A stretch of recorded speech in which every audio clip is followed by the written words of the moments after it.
When I come up, if the puppy pays attention to me, I simply stand still until the puppy's paying attention to her. I touch the puppy, she rewards it. I touch the puppy, she rewards it. Then I grab the puppy, and off she goes. Oh, sorry, my fault. Up is not the command. Come is.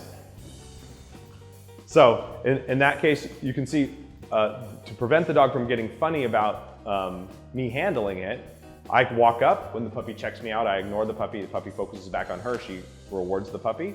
Then I reach down and just touch the puppy, she gives the puppy a reward. I touch the puppy, she gives the puppy a reward. I touch the puppy and hold its body, she gives it a reward. And now the puppy doesn't care at all about it, it just tunes me out while it keeps focusing on her through that whole part. So the dog maintains its engagement. Yes?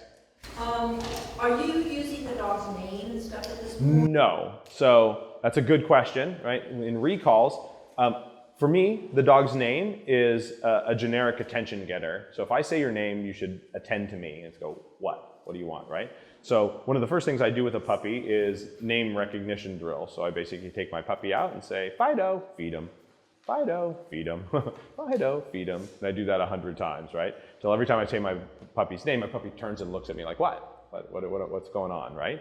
And so anytime as my dog gets older, I need their attention. I can say their name, they attend to me, and then I can tell them what I want to do. But for each obedience behavior that I teach the dog, I want it to have a specific label. Sit is sit, down is down, come is come, heel is heel, jump is jump, retrieve is retrieve. So each behavior in my repertoire has its own label. And later in life, if my dog is distracted and I want to let them know that, get their attention before I tell them to come, or down or sit, I'll say, Fido, come. But if I use their name as their recall command, or with their recall command exclusively from the beginning, what happens later on if I say their name when they're over there and then tell them to lay down? They're going to come to me because I've taught them that their name is their come command, right? And so instead I use their name as like, pay attention to me, and then each other thing. And then you can use them together if you need them. I use them, or if I have 4 of my dogs out, like I do that kind of thing with their name too. I have 4 dogs and I'm going to let them through the gate or the door. I say, Pie, your turn. Yeah. Pasta, your turn, right? And you go. And then if somebody else tries to go, I didn't say you, right? That kind of thing. Or if I want to call one of them when they're out, then I can use their name there, that kind of thing. Yeah. So in engagement exercises and stuff, well, the goal is to try to keep the pup's attention on you rather than in and out, in and out. Yes. And you don't want to use the pup's name to re-engage them constantly. And so you just move, make a sound, whatever. Yep, exactly right. So and there's a balance in here when there's a good question. There's a balance in here between me helping the puppy come back to paying attention to me and letting the puppy find its way back to me for attention, right? And so in the beginning stages, I help the dog pretty quickly. So the puppy checks out for a sec and I go and take off, or I make some noise. It doesn't matter what you do, make a noise and then take off running or whatever. And the puppy looks up and sees me go and comes flying over and I reward them. And so in the beginning, I do something to draw the dog's attention onto me. It's usually just a noise and some movement, like you said. Then, once the dog is doing better, I'll give them an opportunity to check out for a second and wait and see if they'll find their own way back. So instead of intervening and helping them all the time, where they can become reliant on the fact that you make a little noise every time they check out, they're like, well, he's not going, so I'm not going to pay attention to him, right? I want them to try to become the active participant. So once I think I've built enough value in it, if the puppy checks off to sniff something on the floor, I just wait. And as soon as the puppy turns around and looks back up at me, I say, yes, and boom, and then I take off. And they go, oh, and then they'll find their own way back. So you can give them, once you're in the process, a little bit of freedom to check out and find their own way back. If they're really getting absorbed in something and it looks like they're not finding their way back, then of course we go, oh, well, they weren't ready for that step yet. And we go back a bit and help them find their way back.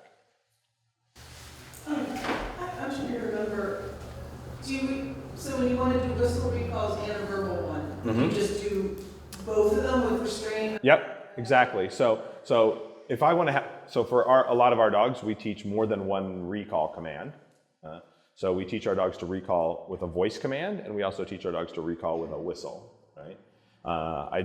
This originally started, there's a sport that we do that permits you to use a whistle in the competition, so we started teaching whistles for that. I've actually found it to be quite useful, and when I had pet dog clients, active pet dog clients, I had them teach their dogs both a verbal and a whistle recall as well. The whistles are great if you're hiking or you're out at the beach or stuff like that when the dogs get further away. They work really, really nicely. And so your dog can have more than one recall command. And so for us, we have two separate ones. I have my voice, I can say here, come, or I can blow my whistle. We teach them simultaneously from the ground up. So when I start with a puppy and I'm doing restrained recalls, half my restrained recall sessions are with voice and the other half are with a whistle.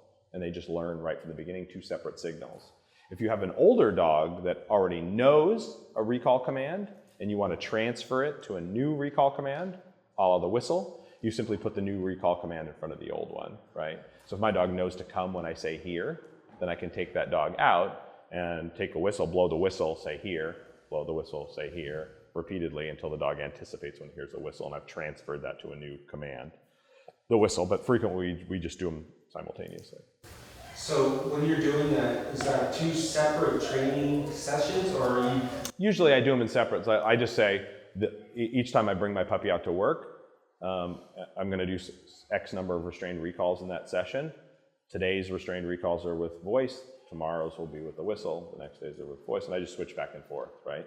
I don't switch back and forth a lot in the same session. There's something, we'll talk about it later when we start talking about behavior creation, but I do what I call cluster when I'm trying to create new behaviors. I do the same thing a bunch of times in a row because that's where you get the anticipation and the dogs start to have understanding. When you're training your dog, don't do one of these and one of these and one of these and one of these. If I'm working on sit, instead of doing one sit and one down and one come and one finish and one retrieve and whatever, I do 20 sits in a row.